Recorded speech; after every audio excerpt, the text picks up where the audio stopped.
आज का दिन भारत के लिए ऐतिहासिक है और इस ऐतिहासिक दिन की ऐतिहासिक गाथा हम आपके सामने रखेंगे। नमस्कार, मैं हूं विकास भदौरिया और आप देख रहे हैं खबर पक्की है। भारत के समुद्री कारोबार के लिहाज से आज का दिन बेहद खास है। आज केरल के विडिन्यम बंदरगाह पर आधिकारिक रूप से सैन फर्नांडो जहाज का स्वागत किया गया और इसी के साथ भारत एक ऐसे युग में प्रवेश कर गया जहां से समुद्री व्यापार के लिए बाहर के देशों पर निर्भरता कम हो जाएगी। पहले आप ये रिपोर्ट देखिए और फिर विस्तार से इस बारे में हम आपके सामने इस ऐतिहासिक दिन की गाथा को साझा करेंगे।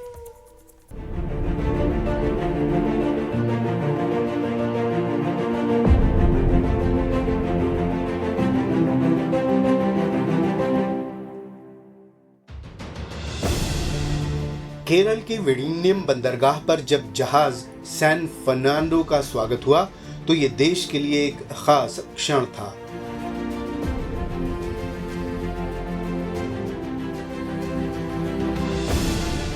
सैन फर्नांडो को सलामी के साथ ही भारत ने ये संदेश दे दिया कि दुनिया के सबसे बड़े कंटेनर शिपिंग पोर्ट में से एक विडिन्यम बंदरगाह अब भारत की तरक्की के लिए नया अध्याय लिखने को तैयार है।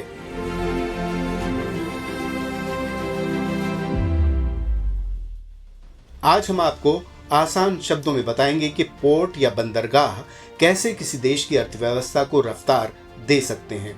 जलमार्ग से होने वाला कारोबार बढ़ता है तो कैसे पर्यावरण बेहतर होता है, कैसे देश के आम आदमी की जिंदगी किसी पोर्ट से प्रभावित होती है और सबसे खास बात, विडिन्यम पोर्ट पर सैन फर्नांडो का आना देश के लिए इतना अहम क्यों है। लेकिन पहले सुनिए कि केंद्रीय बंदरगाह, जहाजरानी और जलमार्ग मंत्री सर्बानंद सोनोवाल ने इस मौके पर क्या कहा। विडिन्यम port is truly India's first deep-water international container transshipment terminal. I would also like to congratulate Adani Port SEZ for their valuable contribution towards creating a modern port infrastructure, enabling reduction of logistic costs, saving transit time, and reducing our dependency of foreign transshipment port. Adani port और SEZ limited के प्रबंध निदेशक करण अदानी ने आज के दिन को ऐतिहासिक बताते हुए कहा कि 33 साल पुराना एक सपना पूरा हो गया। Today is a historic day. Today is the day that marks the end of a very long wait. Today is the day when a 33-year-old dream has finally come true for Vidinnam, for Kerala, and for India. And also, today is a day where we fulfill our promise of delivering a world-class port to the state of Kerala and our promise to Honorable Chief Minister of commissioning this port in time. The mothership, the San Fernando, now lying in our harbor, is a symbol of a new glorious achievement in Indian maritime history. Kerala के मुख्यमंत्री पिनाराई विजयन ने कहा कि San Fernando जहाज का केरल के तट पर आना एक सपना पूरा होने जैसा है। Bureau report, NDTV India.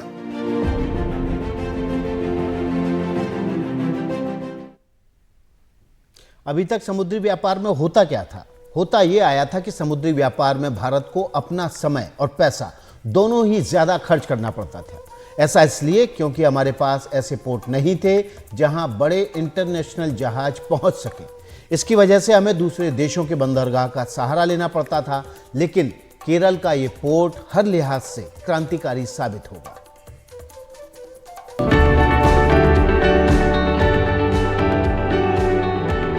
आगे की बात हम एक उदाहरण के साथ शुरू करते हैं। मान लीजिए भारत का कोई सामान अमेरिका से आया है और ये कोलंबो के बंदरगाह पर पड़ा हुआ है। अगर इसे असम तक पहुंचाना है तो इसके लिए पहले ये सामान कोलंबो से भारत के किसी तटीय शहर या राज्य में लाना होगा और उसके बाद ये असम में भेजा जाएगा। लेकिन अमेरिका से सामान असम तक आना है, वो कोलंबो ना आकर सीधे भारत के किसी पोर्ट तक पहुंच जाए तो क्या होगा? होगा ये कि हमारा समय और पैसा दोनों बच जाएगा। दरअसल यही हुआ है। अब पूरी बात समझने के लिए एक और शब्द पर ध्यान दीजिए। आप बार बार एक शब्द सुन रहे होंगे, मदरशिप। कहा जा रहा है कि पहली बार भारत के बंदरगाह पर कोई मदरशिप आया है। विडिनियम बंदरगाह पर जो सैन फर्नांडो जहाज आया है, ये एक मदरशिप है। दरअसल अंतर्राष्ट्रीय समुद्री मार्ग पर जो जहाज चलते हैं उन्हें मदरशिप कहते हैं। इन्हें 20 मीटर की गहराई चाहिए होती है, यानी ये जहाज वहीं खड़े हो सकते हैं जहां 20 मीटर की गहराई हो। केरल के विडिनियम बंदरगाह पर पहली बार भारत में यही सुविधा शुरू हो रही है। यानी अभी तक भारत समुद्री मार्ग से व्यापार के लिए श्रीलंका, सिंगापुर, दुबई या इंडोनेशिया पर आश्रित था, क्योंकि हमारे पास मदरशिप के लिए ऐसे पोर्ट नहीं थे जहां सीधे इंटरनेशनल सी रूट पर चलने वाले बड़े जहाज यानी कि मदरशिप पहुंच सकें। लेकिन अब ये संभव होगा। मदरशिप अब केरल के विडिनियम बंदरगाह पर आकर खड़े हो सकेंगे और फीडर जहाज वहां तक पहुंचकर उसमें से अपने सामान उतार सकेंगे या वहां जाकर पहुंचा सकेंगे। Today is a historic day. यही वजह है कि अदानी समूह के चेयरमैन गौतम अदानी ने भी कहा, आज का दिन ऐतिहासिक रहा। विडिनियम बंदरगाह ने अपने पहले कंटेनर वेसल का स्वागत किया है। ये ग्लोबल ट्रांसशिपमेंट सेक्टर में भारत की एंट्री का मील का पत्थर है। इसके साथ ही भारत समुद्री लॉजिस्टिक्स के नए युग में प्रवेश कर गया है। विडिनियम ग्लोबल ट्रेड रूट में एक बड़े पोर्ट के रूप में स्थापित होगा। जय हिंद। इस पोर्ट के इनॉग्रेशन के बाद इसका पहला फर्स्ट फेज जो इसका होगा वो दिसंबर के 2024 में ऑपरेशनल होगा। फर्स्ट फेज़ का जो हमारा कैपेसिटी होगा, इसका कैपेसिटी 1 मिलियन TEUs होगा, जो कंटेनर को ऑपरेट करने की कैपेसिटी होती है, और सेकेंड फेज़ में ये 3 मिलियन TEU तक ले जाया जाएगा। इस पे टोटल लागत जो आ रहा है वो 18,000 करोड़ रुपए का आ रहा है, जो कि मेजॉरिटी इन्वेस्टमेंट जो है वो केरला गवर्नमेंट का है। सेकेंड नंबर पे Adani ports and special economic zone का भी इन्वेस्टमेंट इसमें हो रहा है काफ़ी हद तक, और इसमें वायबिलिटी गैप फंडिंग भी प्रोवाइड किया जा रहा है सेंट्रल गवर्नमेंट के द्वारा। इस पोर्ट की खासियत ये है कि इससे 10 नॉटिकल माइल दूर है जो हमारा इंटरनेशनल शिपिंग चैनल है उससे। इसकी वजह से हमें जितने भी मदर वेसल्स हैं उनके द्वारा जो भी सामान का आयात और निर्यात होता है, इसको आसानी से हम फीडर वेसल के द्वारा अपने इस पोर्ट से पिकअप करके जो फाइनल डेस्टिनेशन है वहाँ तक पहुँचा सकते हैं।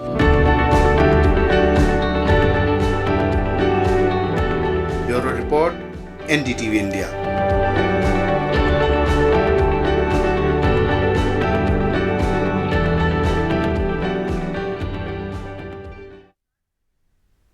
तो आपने समझा कि ये इंटरनेशनल शिप क्या होता है और मदर शिप क्या होता है, और क्यों अब तक भारत में ये मदर शिप किसी पोर्ट पर नहीं पहुंच पाते थे। लेकिन आज का दिन ऐतिहासिक है और इसी ऐतिहासिक दिन के पहले दिन आज ही जो विडिनियम पोर्ट है वहां पर मदर शिप पहली बार सामान लेके पहुंचा है।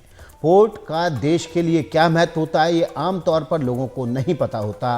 हम सड़क या वायु मार्ग के बारे में तो जानते हैं, लेकिन जलमार्ग कैसे लोगों के जीवन को प्रभावित करता है नहीं समझ पाते, जबकि ये परिवहन का सबसे पुराना साधन है। हमने कुछ जानकारों से बात करके इस पूरी कहानी को समझने और इस पूरी परिवहन प्रणाली को समझने की कोशिश की है, ताकि आप इसे आसान और सरल भाषा में समझ सकें। साथियों, आज देश भर की समुद्री सीमा में पोर्ट्स की कैपेसिटी को भी बढ़ाया जा रहा है और नए पोर्ट्स का भी निर्माण तेजी से चल रहा है। देश के पास करीब 21,000 किलोमीटर का जो जलमार्ग है, वो देश के विकास में अधिक से अधिक कैसे काम आए, इसके लिए प्रयास किए जा रहे हैं।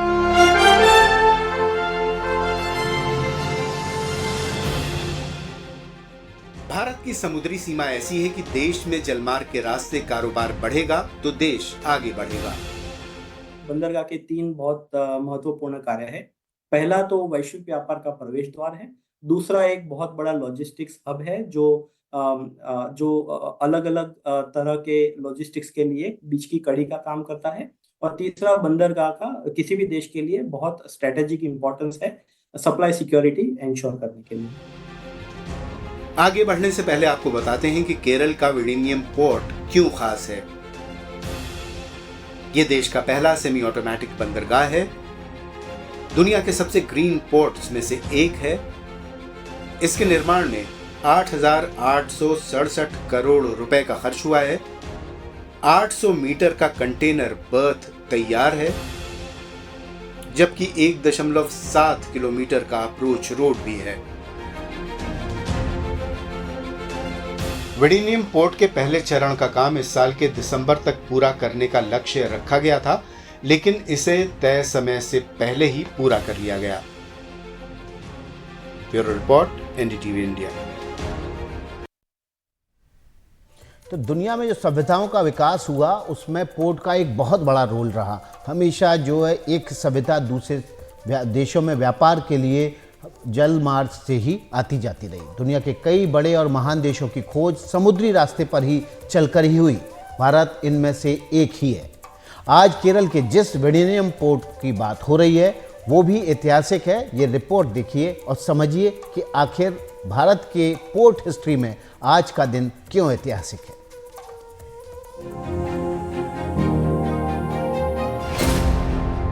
केरल का जो विडिनियम पोर्ट आज चर्चा में है वो प्राचीन काल से ही एक अहम समुद्री व्यापार केंद्र रहा है।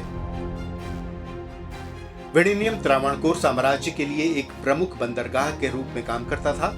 उस दौरान इस बंदरगाह से खासतौर पर मसालों का व्यापार होता था। यही वो बंदरगाह था जो केरल को वैश्विक मार्गों से जोड़ता था। इस क्षेत्र में समुद्री व्यापार का इतिहास 2री शताब्दी ईसा पूर्व तक से मिलता है। कहा जाता है कि जब 8वीं शताब्दी में पांड्यों ने अपनी ताकत बढ़ाई, तब उन्होंने तिरुवनंतपुरम के विडिनियम की ओर ध्यान दिया। खास भौगोलिक स्थिति की वजह से विडिनियम का अपना अलग ही महत्व है।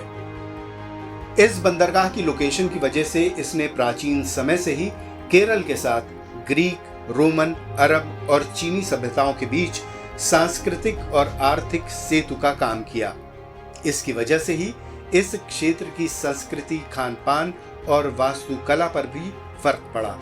विडिनियम बंदरगाह अंग्रेजों के साथ साथ पुर्तगाली और डच व्यापारियों के लिए भी बेहद खास था। जिस दौर में भारत पर अंग्रेजों का शासन था, उस समय भी इस बंदरगाह से कई तरह के व्यापार किए जाते थे। पश्चिमी देश इसी बंदरगाह से भारत से मसाले आयात करते थे और उस दौर में भी दक्षिण भारत का ये बंदरगाह व्यापार करने का मुख्य केंद्र बना हुआ था। Bureau report, NDTV India.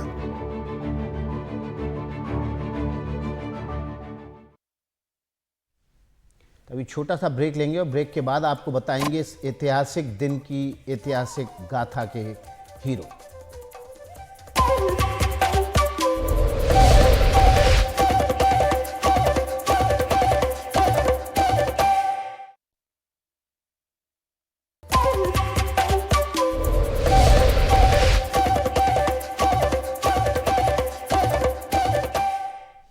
Kerala का विडिनियम पोर्ट अदानी पोर्ट्स के उल्लेखनीय सफर में एक और बड़ी कामयाबी आज जुड़ गई है। कल अदानी समूह के अंतर्राष्ट्रीय विडिनियम पोर्ट पर भव्य स्वागत हुआ और पोर्ट पर पहला कंटेनर मदरशिप सैन फर्नांडो पहुंचा। मदरशिप को अंतर्राष्ट्रीय पोर्ट के भीतर लाया गया और इसका आधिकारिक स्वागत भी किया गया। Today is a historic day. Today is the day that marks the end of a very long wait. Today is the day when a 33-year-old dream has finally come true for Vidinjam, for Kerala, and for India. And also, today is a day where we fulfill our promise of delivering a world-class port to the state of Kerala and our promise to Honorable Chief Minister of commissioning this port in time. The mothership, the San Fernando, now lying in our harbor, is a symbol of a new glorious achievement in Indian maritime history. It is a messenger that will tell the world that India's first automated container transshipment port and largest deep water port has begun commercial operations. No other port, including Our own highly advanced Mundra port has these cranes or these technologies. In fact, what we have already installed here is South Asia's most advanced container handling technology. And once we complete the automation and the vessel traffic management system, Vizhinjam will be in a class of its own as one of the most technologically sophisticated transshipment port in the world. By 2028-29, when all 4 phases of this project are completed, Adani Vizhinjam Port will have invested a total of 20,000 crore rupees in this outstanding example of a large-scale PPP project. The public hearing for the port's master plan has just been successfully completed, and I am extremely humbled by the overwhelming support from the people of Vizhinjam that we received during the public hearing.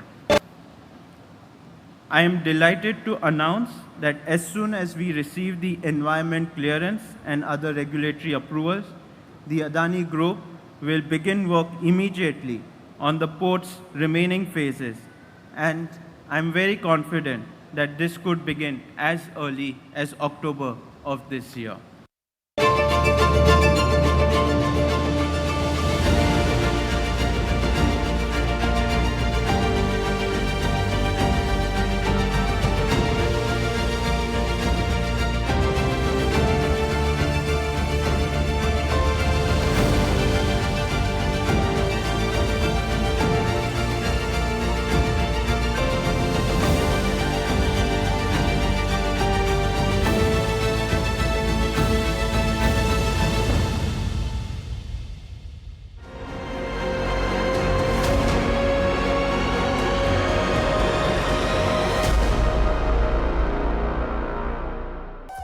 मेरे साथ bulletin में इतना ही। आगे खबरों का सिलसिला अखिलेश शर्मा के साथ।